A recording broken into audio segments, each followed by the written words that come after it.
Shikues nderuar, mirëmbrëma dhe mirë se erdhët në emisionin Tempus. Sonte do të flasim për përfshirjen e policëve në shkeljet e ligjit dhe në kryerjen e veprave penale. Sa janë të përfshirë policët në shkeljet e ligjit dhe në kryerje të veprave penale? Sa janë efikas mekanizmat e llogaridhënies për brenda policisë? Sa është efikas inspektorati policor i Kosovës në ndjekje të veprave penale që mund të kryen nga policët? Dhe po ashtu, si ndiqen dhe si denohen rastet kur policët janë të përfshirë në kryerje të veprave penale. Për të gjitha këto, sonte do të flasim me mysafirët e mi të cilët janë. Zotëri Kushtrim Hodaj, kryeshef i Inspektoratit Policor të Kosovës. Mirë se keni ardhur. Mirë se gjetë.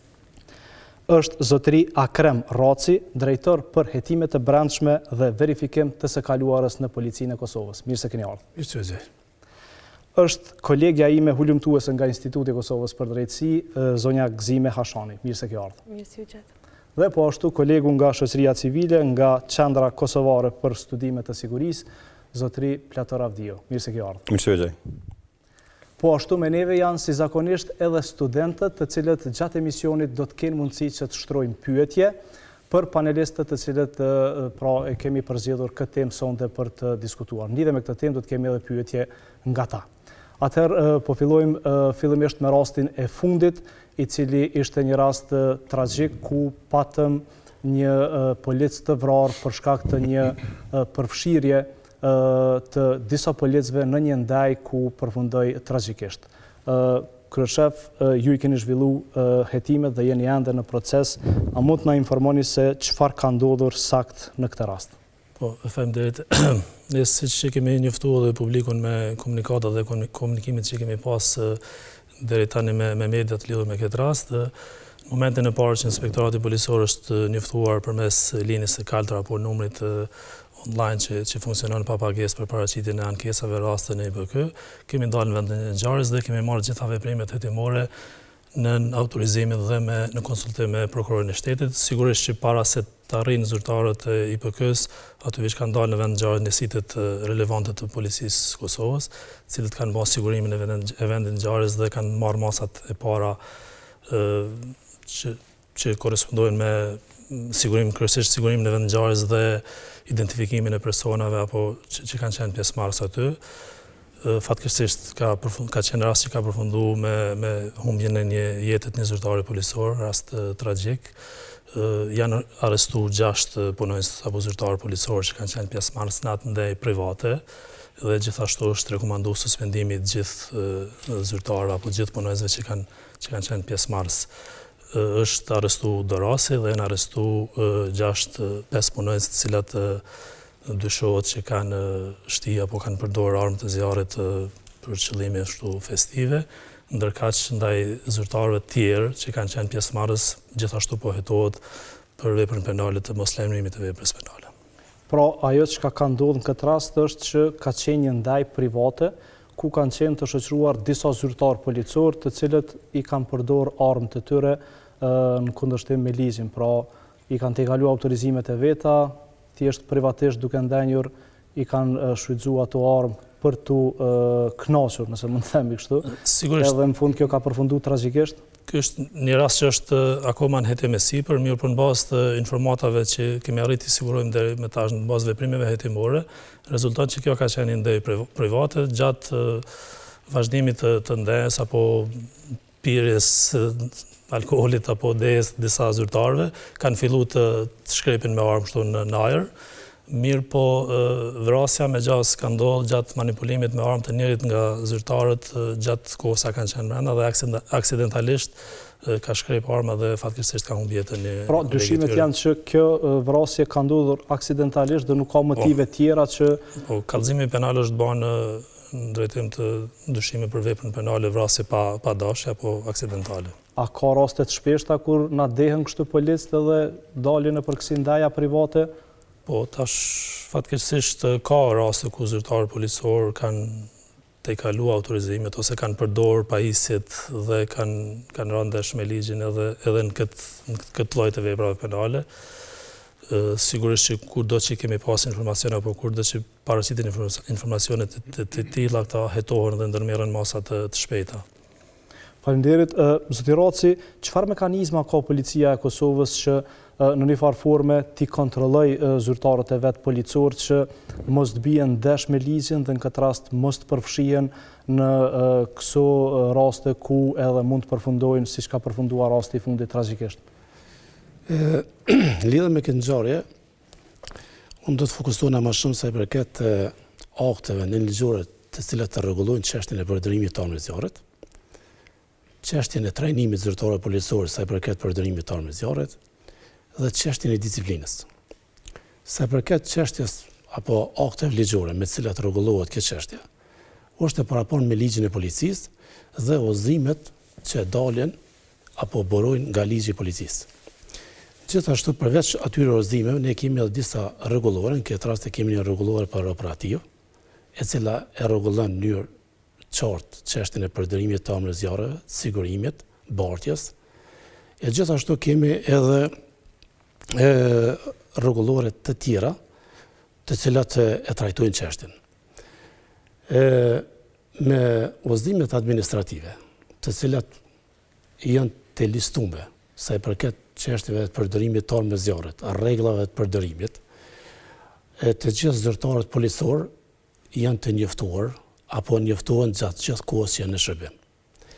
Kjo ka të bëjë edhe me çështjen e trajnimit, sepse zyrtarët policor s'pari certifikohen me kryen e trajnimit themelor në akademi, përkatësisht trajnimi organizohet nga divizioni i trajnimeve, dhe kuadër atij trajnimi, i cili zgjat në periudhën 9 mujore, që derivon nga gjenerat në gjenerat, është një modul i veçantë që ka të bëjë me përdorimin e armëve zjarrit, në kuadër të atij modulit, nëse nuk ka bëjë edhe aja fondi i orëve dikon përfshin 140 orë.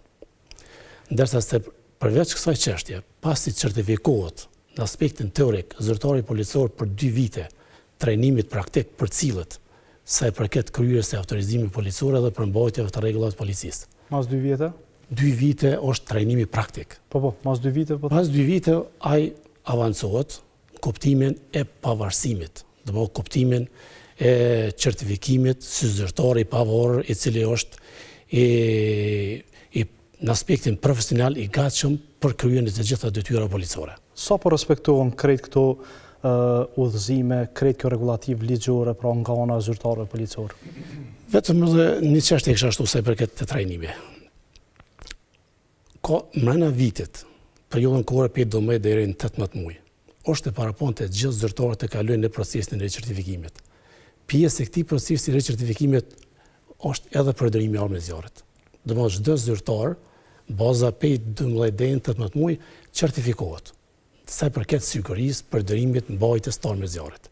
Pas kësaj ne kemi edhe një çështje jashtëzakonisht rregulluar më mirë, që është trajnimet që i quajmë brendshme në shërbim.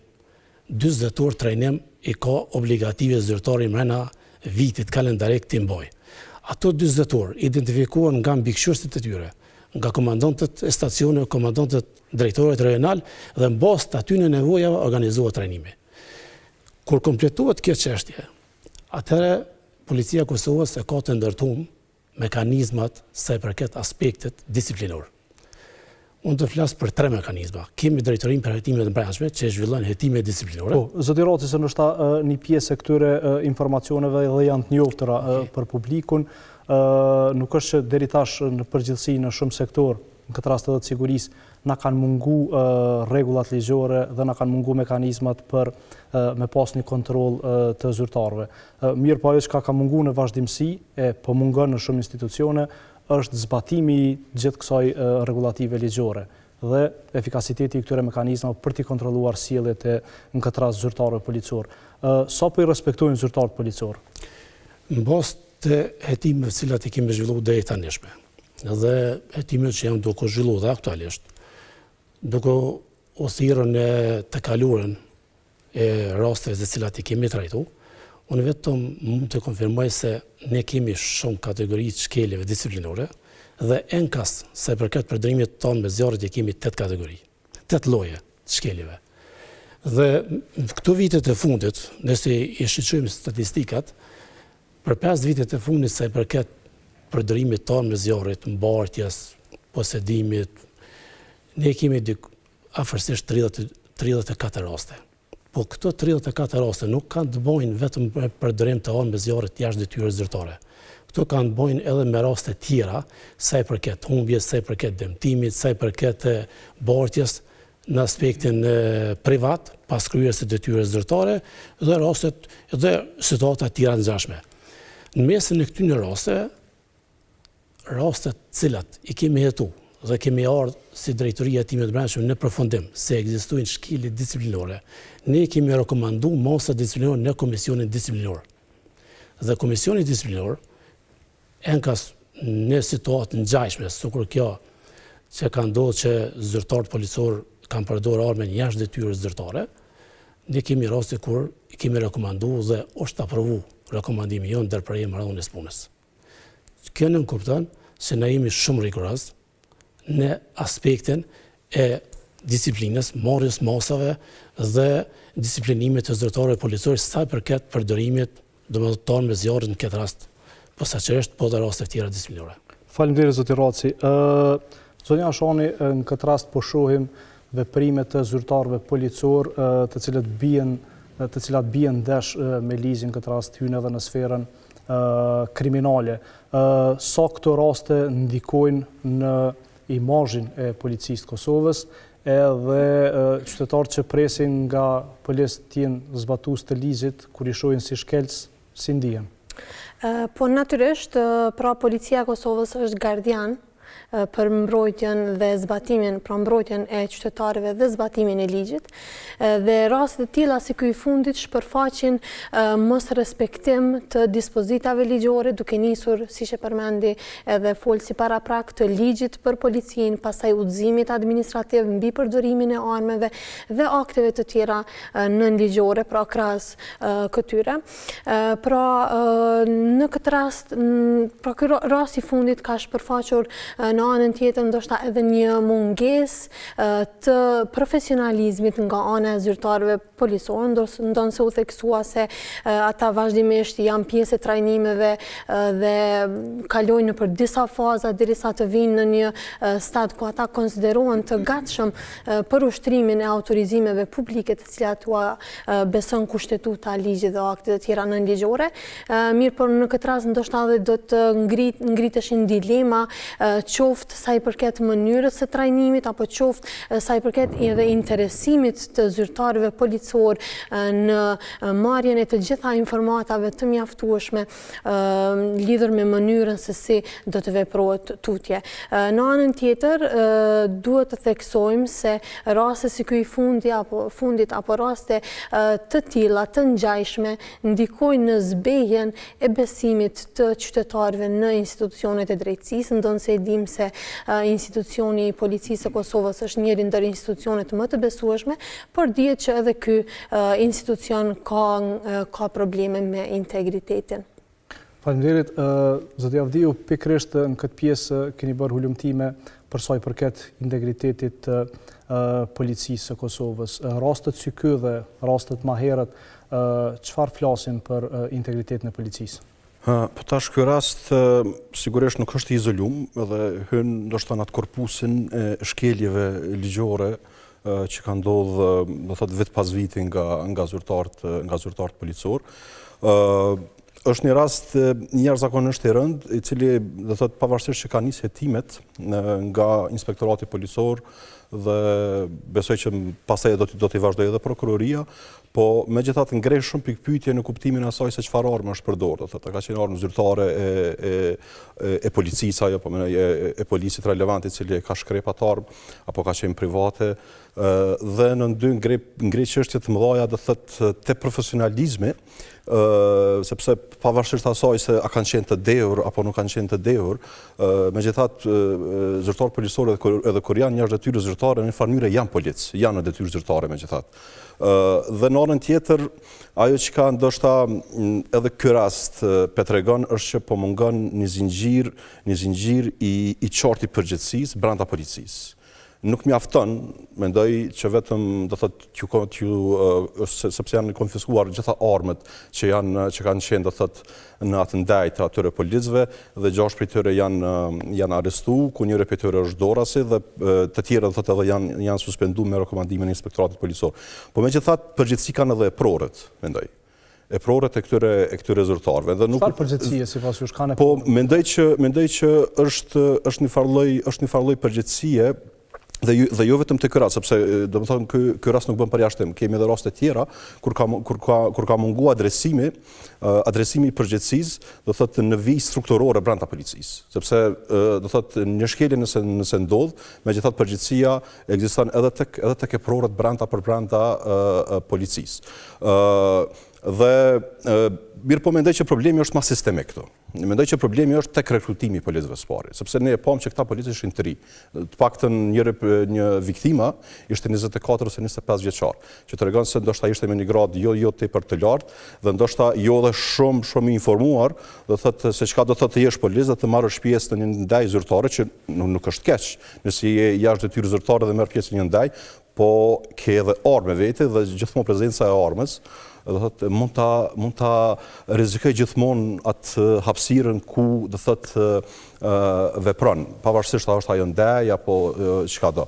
Kështu që mendoj që problemi është ndoshta pej Akademisë të Kosovës për Siguri Publike ose Akademisë Policore, siç një ndryshe, për shkak se nuk i kushtohet shumë kujdes, për shembull trajnimeve, për shembull përfaqësuesi i policisë përmend trajnime të thotë në fushën e përdorimit të armëve zgjarit, trajnime që bëhen do thotë për policim në fusha të ndryshme. Po megjithatë duhet të ketë trajnime spori edukuese, mendoj, edhe në fushë të kulturës organizative. Për shkak se po kemi raste do thotë që pavarësisht që një numër shumë i lartë të policëve definitivisht do thotë janë shumë profesional, po nganjëherë ju mungon edhe mënyra sjelljes. Ju mungon edhe një farlloj edukate do thotë në raport edhe me publikun, edhe në raport me aksionet për shembull që marrin pjesë, në raport me përdorimin e forcës, pavarësisht që unë fuqishëm besoj që policia e Kosovës është prej policive ndoshta më demokratike, jo vetëm në rajon, por edhe më gjerë, në kuptimin se si intervenon. Po megjithatë raste të tilla na bëjnë me rimendu ndoshta pak më shumë edhe kurrikulat e trajnimeve që i bën për shembull Akademia Policore ose policia vet, që ti kushtohet më shumë kujdes do thotë ti funksionit edukues dhe kulturus të zyrtarëve policor që nga fazat parafillestare të rekrutimit të tyre në polici, do thotë ku pastaj fillojnë edhe trajnimet të ndryshme, i përmend do thotë zoti Raci edhe certifikimet edhe ricertifikimet që bën edhe mbikëqyrjen që e bën për shembull policia e Kosovës në raport me policët e rinj, po megjithatë edhe inspektorati policor ka këtu rol. Shkak se ekzistenca e inspektoratit është e varur nga mbikëqyrja e integritetit të policisë. Që inspektorati mundet shumë të bëjë, ndoshta më shumë se policia dhe vetë Akademia Policore, në raport me ngritjen dhe fuqizimin e integritetit të zyrtarëve policor. Si mund ta bëj këtë? Mendoj që mund ta bëj përmes ndoshta të jetë më rigoroze ndaj policisë. Do thotë se po thoni se është e butë deri tash? Nuk po them që është e butë, mirë po ndoshta duhet kompetencat penale që ja jep ligji, nuk mendoj që i përdor gjitha inspektorati. Domethënë ligji për IPK-n, i cili do thotë është një ligj që pothuajse inspektoratin e bën pothuajse prokurori në një farë mënyrë sepse ka kompetenca bukur të gjëra në fushën penale. Mendoj që duhet ndoshta të jetë më proaktiv dhe mos të mjaftohet ndoshta vetëm me disa suspendime, mirë po të bashkëpunojë ndoshta ende më tepër edhe me policinë, po sidomos me prokurorit në hetimin e këtyre racave, sepse jo që jam në favor të ndëshkimeve të rrepta, mirë po ndoshta kjo do të çonte një mesazh shumë të madh edhe tek vetë zyrtarët policor që ta kenë mbi kokë, si të them ashtu, një mbikëqyrje nga ana Inspektoratit Policor të Kosovës. Zoti Raci, një prej elementeve që u përmend nga zoti Avdiu ka të bëjë me procesin e rekrutimit. Dhe ky proces është kritikuar pothuajse në të gjitha institucionet si proces që në shumë raste edhe ka qaluar, edhe në proces të rekrutimit kanë arritur që të kalojnë një pjesë që janë tafërt me ata që janë pak më të fuqishëm, që nuk i respektojnë, që nuk i plotësojnë krejt kriteret ligjore, po që ja u mundsojnë lidhjet e ndryshme. Qysh është procesi i rekrutimit edhe sa polici kanë arritur që me deportu zyrtarë cilët nuk i kanë plotësuar krejt kushtet edhe që masanej rrugës e keni pasur që kanë qenë problematik? Nëse bo një plotësim lidhë me ato që e deklaroj parafolë se i përket çështjes trajnimit. Fillimisht baza e trajnimit policisë Kosovës është e vendosur prej organizatave ndërkombëtare, në këtë rast dëshiroj ta përmendja Osebin. Aja ka qenë baza e programit fillestar për policë që është në vitin 1990. Pastaj, ky program është pasuru me kalimin e viteve dhe pjesë e pasurimit këtij programi ka qenë edhe CITOP, që është një organizatë për brenda ambasadës Shtetit Bashkuar të Amerikës, e cila na ka ndihmuar vazhdimisht ngritjen e kapaciteteve. Pastaj, kapacitetet vendore, duke u bazuar në analiza, në hulumtime të ndryshme, kemi marrë përfundim se çka duhet më ndrru kuadrit kurrikulës. Dhe dëshiroj të përmend rastin kur vitin 2018, në atë kohë kam qenë drejtor për trajnimet e specializuara dhe të avancuara, kam qenë kryesues i grupit punues për modifikim të programit e trajnimit themelor për policë. Pjesë e atij modifikimi ka qenë një projekt i Bashkimit Evropian dhe kanë qenë ekspert ndërkombëtar prej fushës policisë. Në atë kohë unë e kujtoj një zyrtare jashtëzakonisht shumë profesionale, me gradën nën kolonel, që punon në Akademinë Policore të Estonisë dhe që është eksperte e validimit të programeve sipas kornizës evropiane të kualifikimeve. Do me thonë, për modifikimin e atij programi, na është dashur që të bëjmë disa ndryshime, cilat këtij programit i mundësohet që nëse aplikon për një validim ndërkombëtar, të plotësoj kushtet dhe standardet. Në bazë të atyre rekomandimeve të ekspertës të nderuar nga shteti i Estonisë, ne kemi arritur dhe kemi sot programin e trajnimit që mendoj se i plotëson gjitha standardet. Para se marrë deri aty, deri te viti 2017, ne kemi pas hulumtime ndryshme nga CITOP, nga një program që është qëllhiqet nga ambasada amerikane, e cila në bazë të atyre rekomandimeve që kanë dalë, ne kemi përgatitur që kur ka ardhur projekti i Bashkimit Evropian, kemi implementuar ato rekomandime. Dhe unë me plot përgjegjësi them se sa i përket edukimit, sa i përket trajtimit çështës përdorimit të armëve zjarrit, sa i përket përdorimit, mirëmbajtjes, edhe gjitha kushte, kriteret, cilat do të jenë përcaktuar kur duhet më përdor arma zjarrit, unë mendoj se programi i plotëson të gjitha nevojat. Dhe për këto e them me përgjegjësi plot. Programi është zbatim nga instruktorët vendor, të cilët unë dëshiroj t'i falenderoj shumë për shkak të angazhimit tyre ne, dhe e dyta për shkak se nuk kemi pas asnjë incident në gjatë implementimit të programeve të trajnimit themelor për përgatitjen e gruas vetëri. Sa i përket verifikimit, mund të deklaroj se verifikimi i së kaluarës bazohet mbi bazën e kritereve të cilat dalin nga një udhëzim administrativ i marrëdhënies punës. Në bazë të atyre kritereve ne e bëjmë verifikimin. Drejtoria për hetimit brendshme dhe verifikim të së kaluarës. Në kuadër të kësaj punojnë zyrtarë të cilët janë të përgatitur, që nuk besoj se ndonjë institucion tjetër brenda Republikës Kosovës ka zyrtarë të përgatitur për me bënë një hetim të brendshëm disiplinor dhe për me bënë një verifikim të së kaluarës. E pse atëherë po na kalojnë të policë që nuk i plotësojnë kushtet bashkë? Unë nuk kam informata që ndonjë polic ka kalu kriteret të cilat nuk i ka plotësuar. Deri më sot, unë kam që 3 vite që më aty, po edhe nga ata që e kanë udhëheq para meje, në bazë të atyre landëve të cilat i kemi aty, nuk ka asnjë informacion që dikush ka kalu që nuk i ka plotësuar kriteret. Kriteret janë qarta. Se po këta policë, masi po kalojnë, po bëhen policë, po mendojnë që janë shumë të fortë dhe masanej sjelljet e tyre po devijojnë. Ne kemi përcaktuar. Cilat janë arsyet që po i shtyjnë këta zyrtarë që të përfshihen në shkeljet ligjit? Tash organizata ka një strukturë komanduese. Organizata ka një strukturë edhe sa i përket përgjegjësisë. Përgjegjësia është ndome.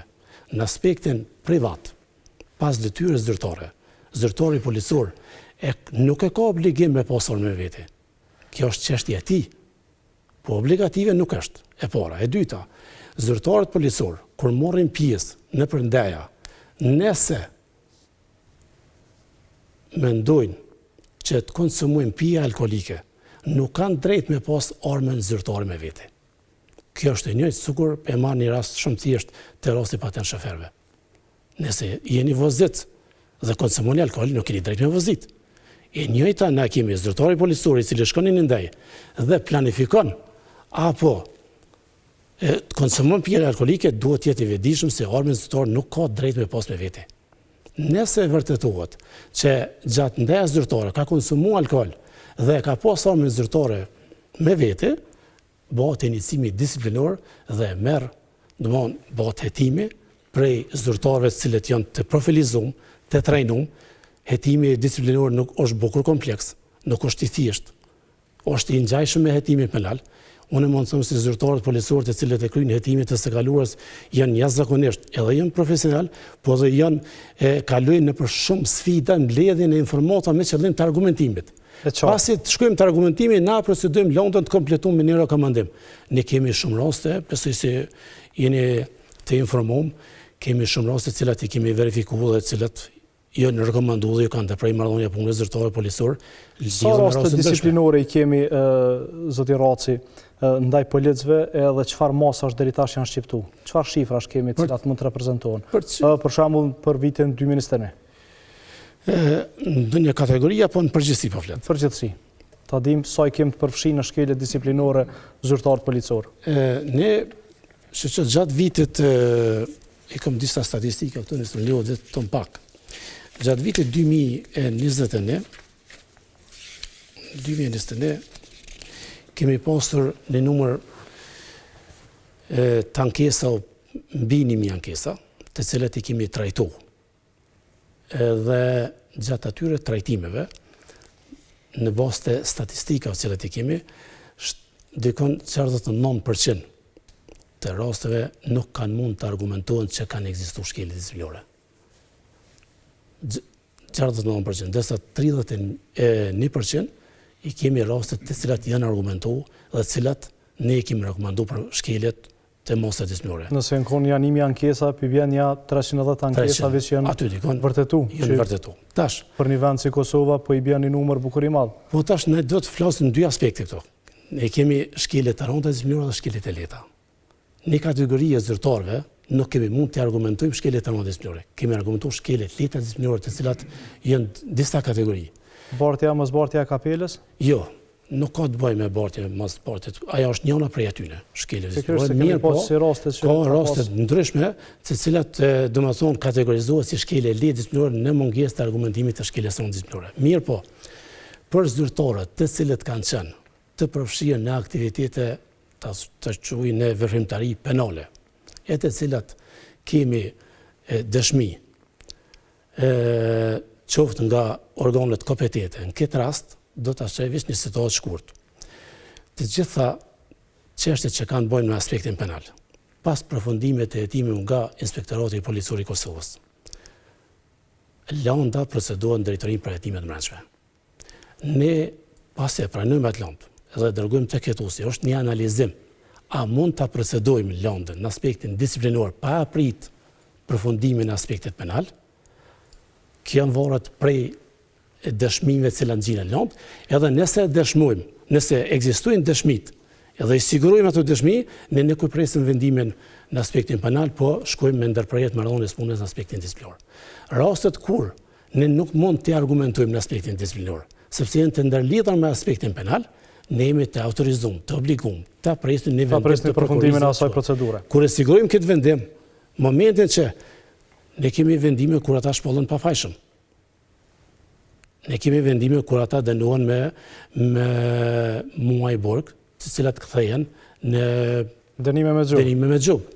Dhe ne rekomandojmë, ne kemi disa rekomandime në këtë vit, kemi vitin 2021, kemi rekomanduar dikon afërsisht 50 zyrtarë për ndërprerje të marrëdhënies punës, përjashtim të disa zyrtarëve të cilët kanë qenë edhe për çështjet jo veprimtari penale, po kolla çështje disiplinore të tjera që ka pas shkelje të rënda.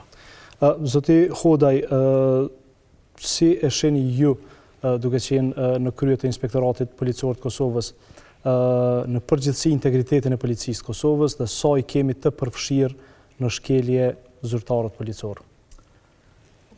pajtohem me parafolësit që megjithatë Policia e Kosovës është një nga organizatat më me integritet, edhe nëse krahasoj me ndoshta me institucionet tjera në Kosovë, po edhe me institucionet homologe në rajon. Mirë, por megjithatë si organizatë e madhe me rreth 10.000 zyrtarë apo punonjës, ka zyrtarë që bien ndesh me ligjin, që inkriminohen në vepra të ndryshme, duke filluar prej atyre shkeleve administrative deri te veprat penale apo deri te përfshira edhe në krim të organizuar, siç kemi pasur raste dhe kemi në vazhdimsi në hetim.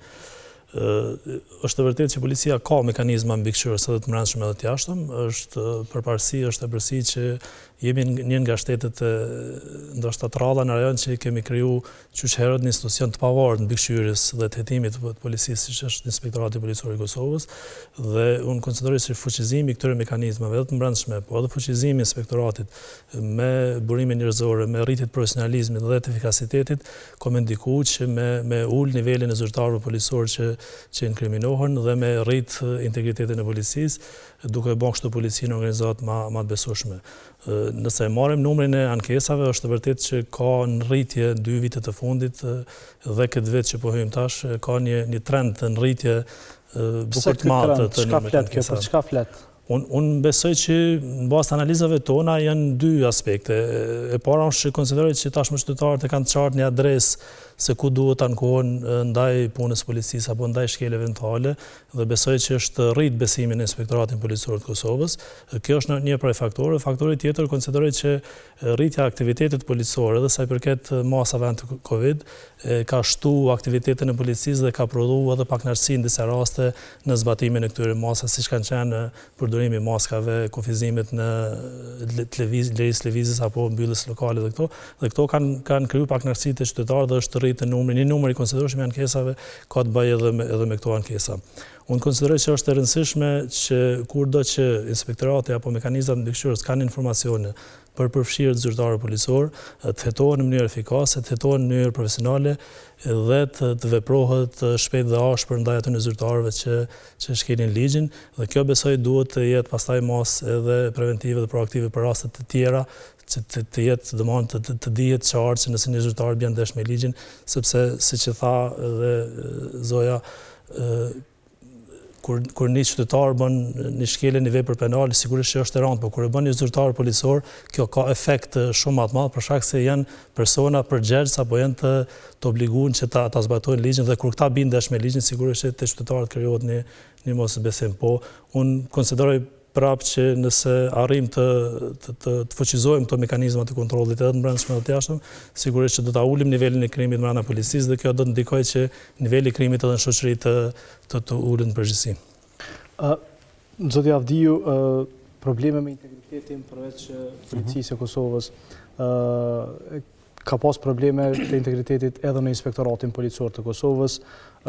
Paraardhjes së zotit Hodaj në këtë institucion ka pas disa probleme të cilat edhe janë shfaqur në publik. Ka pas edhe kritika për ndoshta qasje selektive dhe punë e cila nuk është bërë ashtu siç kërkohet me ligjin për Inspektoratin Policor të Kosovës. Qysh e keni pa krejt këtë pjesë të aktivitetit të Inspektoratit dhe policisë? Është e vërtet, ka pas do thot raste, mos them pafund, mirë po 10 raste ka pas, ndoshta fillojmë ndoshta prej vitit 2015-2016 ka pas do thot shkelje të ndryshme, madje edhe skandaloze, eklatante nga ana e zyrtarëve policor, do thot duke filluar ndoshta prej përdorimit të tepruar të forcës, qoftë në protesta ose qoftë në raste të arrestimeve të ndryshme, sidomos të arrestime do thotë nganjëherë krijohet përshtypja që krijon edhe spektakle kur thirren edhe media dhe medializohet pothuajse çdo gjë. Normalisht që kjo duhet të jetë në funksion të publikut, mirë po nganjëherë ka raste kur edhe njerëzit dalin të pafajshëm dhe të vihesh në pranga dhe në fund të dalësh i pafajshëm, atëherë më keq del policia e Kosovës se sa personi i cili ka qenë do thotë në hetime ta zëm. Po ka pas raste ndryshme, duke filluar ndoshta nga ajo raja e famshme që u bë dhe që ju edhe e keni raportuar vazhdimisht i drejtorit postë Sagran Mustafa, do të ka qenë një pamje të merrit, them ashtu, prej 2 zyrtarëve policor të veshur në rroba civile, me siguri ndoshta edhe jashtë detyrës zyrtare dhe i qëronin hesabe do thotë midis qendrës së qytetit me një person, do thotë dhe ishte një rast do thotë as pak e hishëm për dy zyrtar policor, të cilët në të kaluarën janë njohur si njerëz të paprekshëm, do thotë brenda policisë Kosovës. Megjithatë, me disa reforma që u ndërmarrën polici, do thotë kishte disa transfere, disa lëvizje brenda policisë, do thotë pati hetime, megjithatë ato hetime lënë shumë për të dëshiruar. Do thotë ka pas ndoshta raste ndër më të rënda janë dhomat e dëshmive të policisë. Do thotë janë disa dhoma ku faktikisht jo shumë njerëz kanë qasin ato dhoma. Edhe do thotë kjo e krijante përshtypjen që policia e Kosovës do thotë nuk është institucion të cilët mund t'i besojnë qytetarët, sidomos sa i përket çështjes së sigurisë publike, mbrojtjes së rendit dhe çështje tjera, për shkak se ishin vjedhje të rënda, ishin vjedhje të dëshmive që i kishte mbledhur policia dhe bëhej fjalë do thotë për dëshmi jo të rifar dëshmish, po bëhej fjalë për drogë, bëhej fjalë për ari, do thotë për pasuri, edhe në farë mënyrë nuk dihet se ku kanë shku hetimet, a ka pas epilog për këtyre hetimeve, a ka pas adresim të përgjithësisë, a ka pas në farë mënyrë zinxhir të përgjithësisë brenda policisë e kështu me radhë. Unë kam këtu të listuara faktikisht edhe disa prej këtyre shkeljeve, do të përmendesha kështu në mënyrë krejt telegrafike, do thotë kemi raste do thotë edhe gjatë pandemisë Covid-19, kur do thotë policët nuk kanë sjellë edhe në mënyrë shumë them ashtu të drejtë me qytetarët, sidomos me ata që i shkelnin ta zëm masat e anti-Covid, do thotë kur ishte ndoshta pandemia në fillim dhe nuk dinin ndoshta as institucionet tona, jo vetëm në Kosovë, mirë po në vende të tjera, as të silleshin dhe kishim raste do thotë kur për shembull njerëzit rrieshin brutalisht pse i kanë shkelur masat. Jo, ekziston gjoba. Nuk është e hishme të rrihet në njëri pse shkel një rregull, mirë po për këtë ekzistojnë ligjet, ekzistojnë rregullat, në kuadër të atyre rregullave duhet të sillen edhe qytetarët, mirë po edhe zyrtarët policorë, dhe jo do të ketë përdorim të tepruar të forcës ose të dhunës ndaj personave që bëjnë shkelje të tilla, sepse gjobat ekzistojnë për atë dhe ekziston mandej edhe institucione tjera të drejtësisë. Kemi raste të thotë të tejkalimit të forcës do thotë në raste të ndryshme, mirë po janë ndoshta disa raste unë do të kisha përmend që do thotë kanë ndiku shumë keq tek policia. Kemi rastin e përdhunimit të vajzës në Drenas, do thotë kur shkon ta raportoj rastin polici, do thotë dhe keq përdoret nga policia, do thotë një policë përdhunon atë vajzë. Ka gjykim dënues në këtë rast. Ka qenë një rast do thotë tepër i rënd, do thotë ku duke dia më duket ka qenë mitur në atë kohë, edhe faktikisht shkon ta raportoj rastin polici, policët e bullizojnë atë, do thotë e përqeshin, e nënçmojnë dhe për më shumë e keq përdoren, do thotë edhe atë lloj viktimizimin e saj në një farë mënyrë për shkak se ajo shkon të kërkojë mbrojtje në një institucion të sigurisë. Ky është ndoshta prej rasteve më të rënda, fatmirësisht nuk është raportuar për raste tjera brenda policisë. Ajo që është pozitive është për shembull që edhe në për sondazhe të ndryshme policia del si institucioni më i besueshëm pas forcës së sigurisë Kosovës, por kjo nuk do të thotë që do thotë nuk ka probleme, për shkak se ky është vetëm një perceptim i qytetarëve dhe jo të gjithë qytetarët, jo të gjithë them ashtu ata që shprehin mendime të ndryshme e dinë se si funksionon brenda policia e Kosovës. Sigurisht që njerëzit kanë, do thotë në Kosovë përgjithësi kanë një farë lloj afrie me institucionet e uniformuara dhe për shkak të kaluarës tonë, do thotë kur nuk e kishin policinë tonë, ushtrinë tonë, dhe kjo është normale, mirë po nuk duhet gjithmonë të bazohemi në sondazhe, për shkak se ato mund të mos jenë gjithmonë reflektim i gjendjes reale. Pata edhe një çështje të integriteti me përmend këtu edhe tek niveli politik. Jo vetëm në këtë qeveri, mirë po vazhdimisht edhe në qeveritë paraprake, ne si qendër kemi qenë kritik për një farë lloj ndërhyrje të gjithmonshme në një farë mënyrë të ministrave të brendshëm Kosovë ndaj policisë. Kemi raste për shembull kur ministri i brendshëm gjithmonë për raste të suksesshme të policisë dele merr bajrakun edhe gjithmonë lavdërohet, thu se ai e ka udhëhequr atë aksion apo ai do thotë ka qenë në krye të atij aksionit, them. Mirë, po kur nuk merret përgjegjësia në rastet të dështimeve. Ishte edhe ky rast për cilën jemi duke folur nga fillimi. Do të ishte vetëm një reagim nga ministri i Brendshëm, se duhet të hetohet ky rast qoftë nga IPK apo nga prokuroria.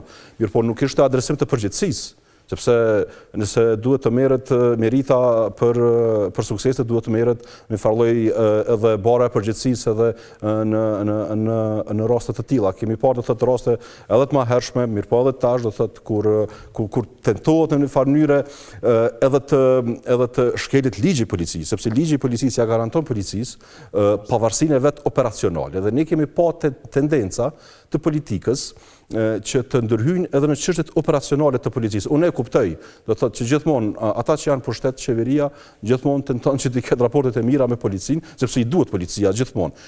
Mirë po jo edhe të përzihet ndoshta në çështje operacionale. Nuk është që po e justifikoj sepse asaj nuk lejohet në asnjë mënyrë, apo dhe mirë po ne shohim që si një vend në tranzicion kemi probleme. Kështu që mendoj që marrim përgjegjësi tash zoti Avdiu sepse i ke ngritë disa çështje.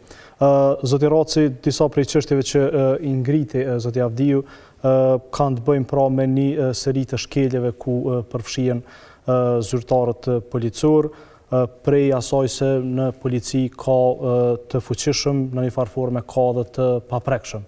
E po ashtu deri te këto rastet e fundit të përfshirjes, faksion të fundit, po rastet cilat i përmendi zoti Avdiu, të zyrtarëve policor në kryrje të veprave penale që ndikojnë jashtëzakonisht keq në imazhin e policisë të Kosovës.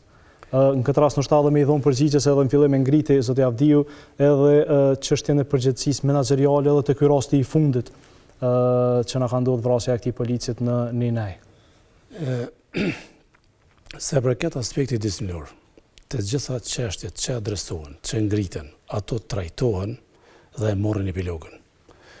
Lidhur me rastin që përmeni Drenasit.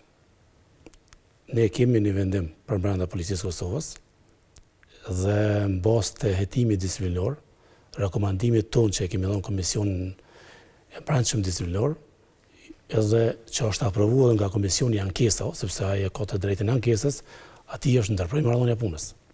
Nuk është pjesë e policisë. A ka persona të cilët konsiderohen të paprekshëm për shembull brenda Policisë Kosovës? Unë nuk di që ka persona të paprekshëm. Rastet që i përmeni për shembull zoti Avdiu ku ndodhin zyrtarë policorë me rre dikon midis sheshi edhe mos me pas përgjegjësi penale për shembull. Jo, në aspektin penal nuk mund flas për shkak se këtë çështje ka i policorë Kosovës. Në aspektin disiplinor, të gjitha rastet që i kam në proces, dhe ato të cilat i kemi procedu, nuk kam kurfar informacioni, si ndonjë rast, do ka pas shkelje disiplinore e të cilat nuk janë evidentu.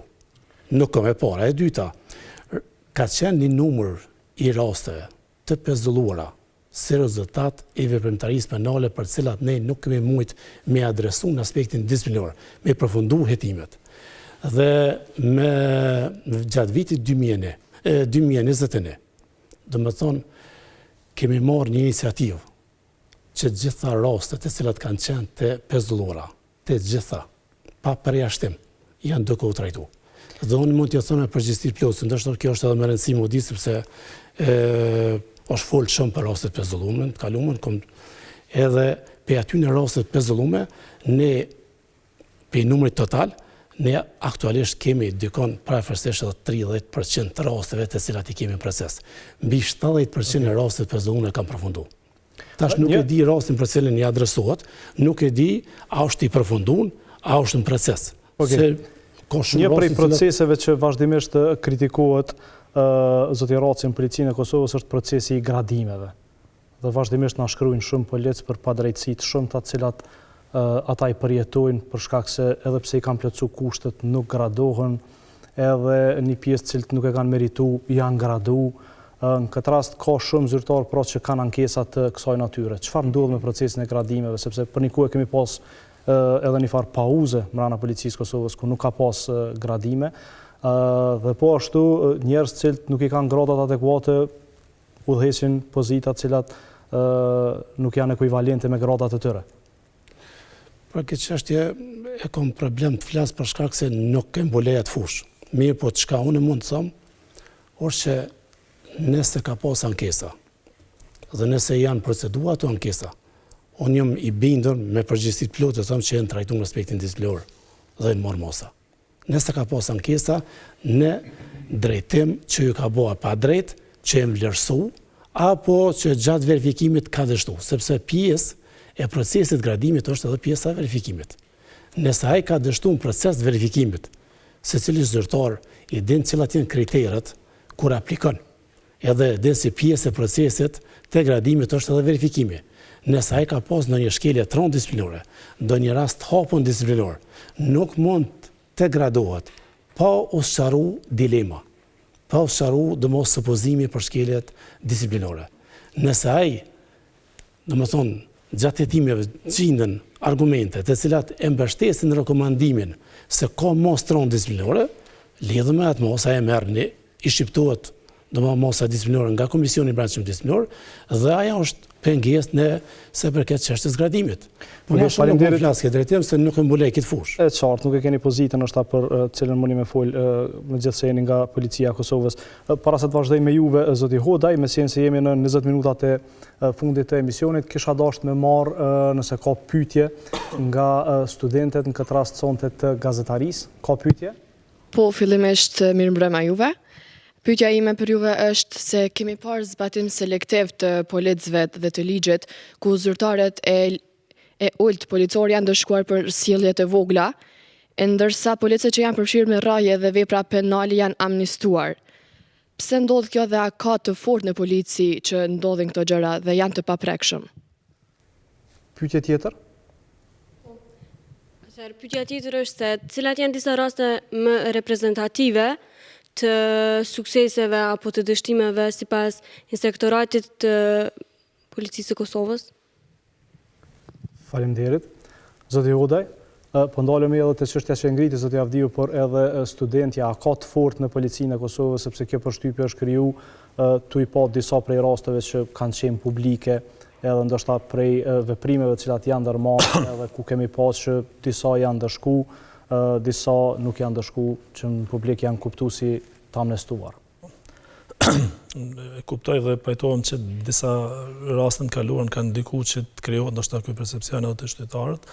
Unë mund të flas me kompetencë nga momenti që drejtohet institucion, absolutisht nuk ka të paprekur dhe nuk ka njerëz të fortë brenda Policisë së Kosovës. Gjithë ata që bijnë ndesh me ligjin do të bëhen subjekt i trajtimit dhe hetimit të inspektoratit dhe do të merren masat ashtu siç janë para me legj dhe me kod të procedurës penale. Sigurisht ne jemi kompetent për hetime penale dhe të gjitha hetimet penale i bëjmë me autorizim dhe në konsultim me prokurinë e shtetit dhe me prokurit kompetente dhe në të gjitha rastet ku kemi informacione dhe ku mund të dëshmohen veprimet inkriminuese të zyrtarëve do të merren masa.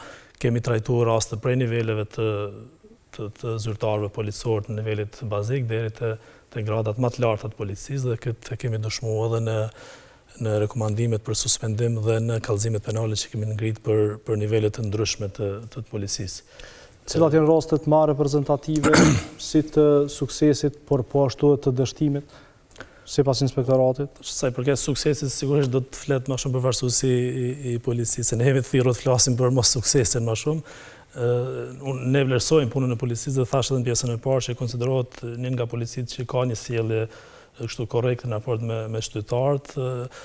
Sa i përket natyrës së shkeljeve më të shpeshta apo veprave penale që ne hetojmë më të shpeshti, janë kryesisht keqtrajtimi gjatë ushtrimit detyrës zyrtare, këto veprat penale që lidhen me tejkalimin e përdorimit të forcës dhe shkaktimit lëndimeve ndaj qytetarëve. Është keqpërdorimi i detyrës zyrtare dhe rastet që lidhen me korrupsionin dhe rishfetin. Janë pastaj raste pjesëmarrje përfshirja në aksidente të trafikut të zyrtarëve policor, janë raste dhunës në familje dhe pothuajse pastaj gjitha rastet, gjitha natyra e shkeljeve tjetër, por këto janë pak a shumë ma tipike që karakterizojnë shkelës të policisë, te keqtrajtimi apo te kalimi i përdorimit të forcës. Ky besoj është problem i shumicës së policive për shkak se policia është e mbështetur me një autoritet që ta përdorë forcën dhe shpesh herë është një vijë e hollë që ndan përdorimin e forcës në zbatim të ligjit dhe tejkalimin e këtij përdorimi dhe sigurisht që Komisionit për Kasa Brenda Policisë, po edhe ne si inspektorat jemi përgjegjës pikërisht që ta bëjmë dallim dhe ta identifikojmë rastet kur kjo është e kaluar dhe pastaj përbën vepër penale apo shkelje. Është shqetësuese që është në rritje ky numër dhe ky trendi i rasteve të keq trajtimeve. Kjo është vënë re në 2 vitet të fundit, sidomos në rastet e zbatimit të masave anti-Covid. Ne këto kemi bërë një analizë pse ka ndodhur kjo rritje. Konsiderojmë që shpërndarja e stafit e burimeve njerëzore të policisë në zbatim të masave ka kriju situata ku zyrtarë të specializuar për ndërhyrje apo reagimet shpejta në raste më të rënda janë detyruar të mirën me masa anti-Covid dhe kjo na shtatë përgatitja e tyre edhe fizike dhe mënyra e trajnimit është e tillë që të reagohet në mënyrë më të ashpër dhe kjo ka krijuar te shtytarët një dallim prej mënyrës se si janë trajtuar shtytarët para kësaj dhe pas. Faleminderit zoti Udaj. Zonja Shani, në këtë rast po shohim që u ngritën disa prej çështjeve që edhe për brenda policisë të Kosovës ka persona të cilët janë më të pushtetshëm, më të fuqishëm dhe më të paprekshëm. Deri tek këto sjellje për cilat foli kryeshefi të tejkalimit të autorizimeve në këtë rast të forcës nga ana e policisë. Në fakt e patëm sfundi edhe një sjellje ndaj një kamermani gazetarëve ku policët pa shpjegueshëm ndërmarrin veprime të cilat nuk janë edhe shumë të bazuara në ligj. Si i keni pa këtu? Atëherë normalisht dihet që e drejta e medias dhe e drejta për të informuar janë të drejta themelore dhe janë të drejta të cilat mbrohen me kushtetut dhe akte të tjera nënligjore, madje edhe me akte ndërkombëtare dhe veprimet e tilla nga ana e zyrtarëve policor natyrisht se i shohim si veprime jo profesionale, pasi që në këtë mënyrë, pra duke vepruar në këtë mënyrë zyrtarët policor kanë penguar një kameraman, njësoj do të thotë sikurse një gazetar në ushtrimin e detyrave të tij dhe në një farë forme ja kanë pamundsuar kryerjen e obligimeve për informimin e mirë të publikut lidhur me ngjarjen e caktuar që ka qenë duke ndodhur atë ditë. Pra raste të tilla në një farë forme shpërfaqin edhe mungesën e profesionalizmit nga ana e zyrtarëve policor. Kisha dashur të ndërlidhem edhe tek pjesa e rasteve kur zyrtarët policor janë subjekti procedurave qoftë disiplinore, qoftë procedurave penale. Ndoshta kjo pjesa e rasteve kur ata janë subjekt të procedurave disiplinore nuk është shumë e ekspozuar ndaj publikut dhe qytetarët nuk kanë shumë mundësi të marrin vesh se sa policë janë suspenduar apo arsyet për të cilat janë suspenduar. Mirë po përmes monitorimit të IKD-s ne vazhdimisht raportojmë raste kur zyrtarët policor janë subjekt i procedurave penale. Atëherë, cilat janë gjetjet e monitorimit të IKD-s në këtë rast në trajtimin e rasteve ku zyrtarët policor përfshihen si të akuzuar në kryerje të veprave penale? Çu keni pa këtë rast edhe politikën e ndjekjes ndaj këtyre policëve, por edhe politikën e dënimit në këto raste? Po, vlen të theksohet se gjatë monitorimit ne kemi gjetur se numri më i madh i rasteve të zyrtarëve policor të cilët akuzohen të cilët janë të akuzuar për veprën penale të keqpërdorimit të detyrës zyrtare, pastaj ka raste edhe kur të njëjtit akuzohen për keqtrajtim gjatë ushtrimit të detyrës zyrtare apo autoritetit zyrtar, por gjithashtu ka edhe raste kur do thotë kemi monitoruar edhe raste ku zyrtarët policor kanë qenë të akuzuar për përvetësim gjatë detyrës zyrtare, ka pasur edhe raste kur zyrtarët policor janë akuzuar për pengim të procedurës së provimit. Sikurse në gjetjet e përgjithshme të rastet e korrupsionit, do thotë dënueshmëria nuk është e mjaftueshme, do thotë politika ndëshkimore për këto raste është mjaft e butë, ndonse bëhet fjalë në raste të caktuara për persona të cilët përfshihen në korrupsion që lidhen me prokurim publik apo në raste të tjera kur zyrtarë policor përfshihen në korrupsion, pra kur hetuesit në fakt përfshihen në vepra korruptive gjatë kryerjes së hetimeve. Pra të gjitha zhvillimi i këtyre procedurave penale ndaj një numri të konsiderueshëm të zyrtarëve policor, po kthejmë prapë ajo që thash më herët, domosdo në momentin kur qytetarët informohen për këto procedura penale, siç e përmendi edhe rastin tjetër për rastin e dhunimit, domosdo humb besimi i qytetarëve në organin i cili është i thirrur për mbrojtjen e të drejtave dhe lirive të qytetarëve dhe për sigurimin për sigurimin e jetës së qytetarëve. Faleminderit, Plator. Po vazhdoj me juve, një prej temave që vazhdimisht diskutojmë edhe ne si qytetar është që në trafik, kur e shohim policinë e Kosovës, në masë të madhe të krijohet përshtypja që kemi një polici mjaft profesionale, një polici mjaft reprezentative. Por, si duket, në bazë të ulëmtimeve të shumta, edhe këtyre rasteve që trajtohen e monitorohen, problemet për brenda policisë Kosovës janë tek ata zinxhirët e hetuesisë. Pra, pothuajse secila hallkë ku përfshin departamente, divizione hetimesh, është problematike.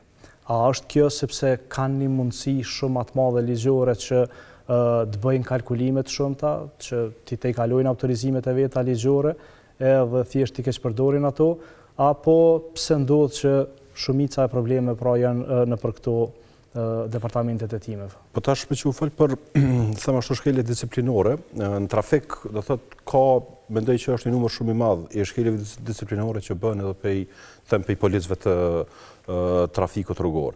Edhe një problem të madh do thot që ka policia e Kosovës është komunikimi me publikun. Do thot policia ende nuk e ka zhvilluar si duhet komunikimin me publikun.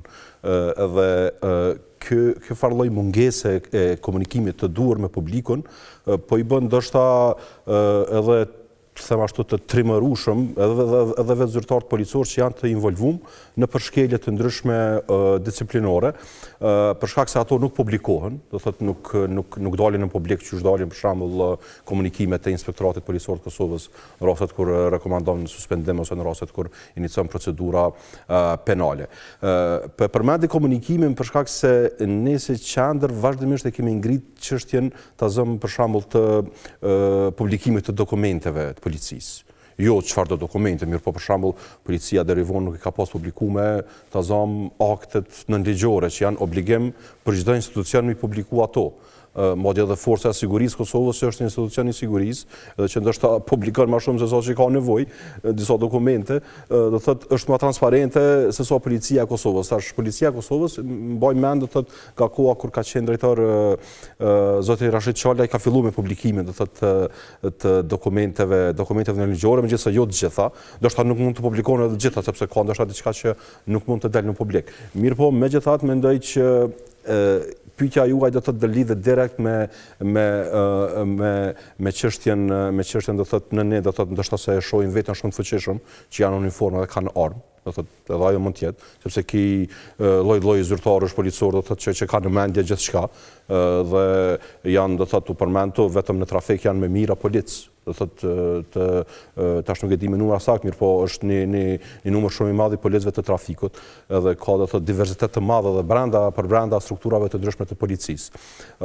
Në anën tjetër është edhe kjo çështja disiplinore për shkak se ne nuk e dim se me çfarë ndëshkimesh përballen do thotë policët, zyrtar policor kur marrin vërejtje disiplinore nga policia e Kosovës. Nuk e dim çfarë pasoja shkak. Po s'bën publike asnjëherë? Po nuk janë publike ato. Ato nuk janë publike. Për shembull nga zyrtari i policisë na kuptuam që kanë sugjeruar do thotë që për 50 zyrtar policor të ndërpritet marrëdhënia e punës. Ne nuk e dim se për çfarë arsye, në çfarë gradash kanë ata, çfarë segmentesh të policisë punojnë, do thotë nuk ka informacione të thjeshta, dhe mendoj që mungesa e informacionit nganjëherë krijon edhe një farë perceptimi dyshimit se a janë për atu përballta me pasojë ajo.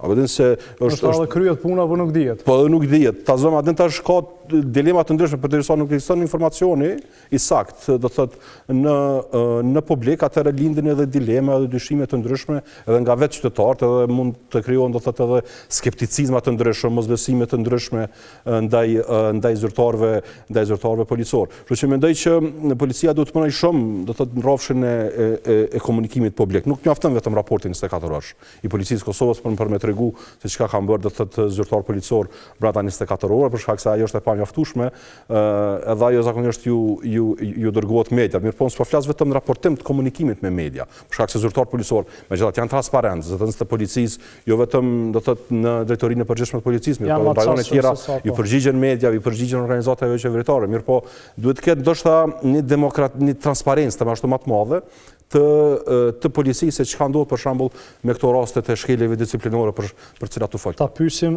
zotin Raci, pse nuk bëhen publike për shembull zoti Raci, sepse është një praktikë që gjitha vendimet e komisioneve disiplinore të Këshillit gjyqësor në këtë rast ndaj gjyqtarëve dhe po ashtu të Këshillit prokurorial ndaj prokurorëve bëhen publike. Pse s'bëhen publike ndaj policëve? Ato unë do flas në dy aspekte. Aspekti i parë, kemi të bëjmë me dy komisionet ndryshme disiplinore, të cilat marrin vendime, dhe të cilat, kur vendimi merr formën e prerë, informohet qytetari i cili ka qenë ankus apo viktimi i atij rastit. E publiku i gjerë? Tash.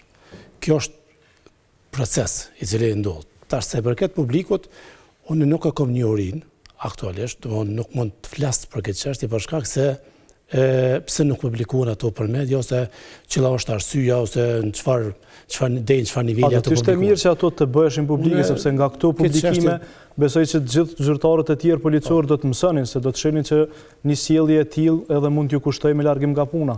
Unë këtë çështje do ta adresoj brenda Policisë Kosovës, do të shërtohet mundësia, do ta analizojmë përveç të informimit të qytetarëve të cilët kanë paraqitur ankesë dhe për cilët është marrë vendimi dhe është informuar lidhur me pasojat që zyrtari policor, domethënë ju ka shqiptuar mosa disiplinore, pse mos të informohet të publiku? Unë nuk shoh ndonjë dilemë këtu, megjithatë. Po flasim për vendime përfundimtare, jo për ato raste që janë procedurë. Kjo çështje do ta adresoj dhe besoj se mirë po nëse paraqitet ndonjë kërkesë përmes zyrës mediave, për çfarë do rastesh, ose në përgjithësi, unë jam i bindur se do ta merrni atë përgjigje sipas rasteve të cilat, sipas kërkesës të cilat parashtrohet. Informatat të cilat veç duhet me qenë çastme për publikun e që duhet me qenë nëpër faqet zyrtare të këtyre institucioneve, s'po dojnë mi lyp përmes kërkesave sepse po bëhet e tepërt. Nëse janë informacione që nuk krijojnë probleme, pse mos me qenë të çastme edhe mi pa kush don, e mos me pas nevojë mi kërku përmes kërkesave të veçanta. Edhe një çështje që desha ta diskutoj është se sa i përket aspektit edhe përdorimit të armës, edhe përdorimit të forcës. Kodri i Policisë Kosovës përveç aspektit të hetimit disiplinor, ne kemi edhe mekanizma të tjerë, sikurse është komisioni për shqyrtimin e përdorimit të forcës apo për shqyrtimin e përdorimit të armës. Është një komision i veçantë në të gjitha rastet kur ka përdorim të forcës apo përdorim të armës zjarrit, i adresohet rasti atij komisioni. Komisioni është përbërë 5 zyrtarë profesionistë, në mesin e atyre anëtarëve të komisionit është një zyrtar, i cili është përgjegjës dhe i cili është i certifikuar si trajner, domethënë që ka të bëjë me përdorimin e forcës edhe që i jep apo ligjëron apo mban trajnime sa i përket përdorimit të armës zjarrit. Ai komision merr vendim mbi bazën e atij vendimit, atëherë dhe hetimet të brendshme veprojnë. Ne kemi raste kur ato vendime kërkohen edhe nga aspekti gjyqësor, dhe gjithë ato vendime të cilat merret dhe kërkohen ne ja adresojmë. Ndoshta kjo nuk ka qenë në një orë, mirë po unë e poshtë në interes që të informoj se ekziston një komision i cili merret me shqyrtimin, me rekomandimet, me atë vlerësimin se ka qenë forca atë e kalume, a ka qenë forca proporcion me ligjin, apo si është trajtu, si është zgjidhur problemi. Faleminderit. Zoti Hodaj, sa jeni të kënaqur në këtë rast me punën cilën e bën prokuroria në rastet cilat ju zhvilloni hetime, pra duke zbatuar urdhrat në këtë rast të prokurorisë në rastet kur policët përfshihen si dyshuar në kryerje të veprave penale. Sepse jo rallëherë kemi pas kritika edhe nga policia, po edhe nga inspektorët e inspektoratit që kanë bërë punë shumë të mirë, po që në fund prokurorët thjesht në një farë forme ja u kanë dështu krejt punën cilën e kanë bërë. Ç'është vërteta, ne kemi një bashkëpunim të mirë me prokurit, me gjitha prokurit themelore dhe me prokurit speciale në trajtimin e gjitha rasteve. Zakonisht ne dakordohemi paraprakisht për gjitha kallëzimet penale apo raportet e veçanta që ne i përcjellim në prokuri, dhe domthonë kur krijohet një bindje apo një dyshim i arsyeshëm, dërgohen kallëzimet penale dhe ato pastaj vazhdon prokuria me hetime. A keni pas edhe ju përvoja zoti Hodaj si zyrtar policor që prokurori ju ka thonë ngrite kallëzime penale, mos anej vetë ka hudh?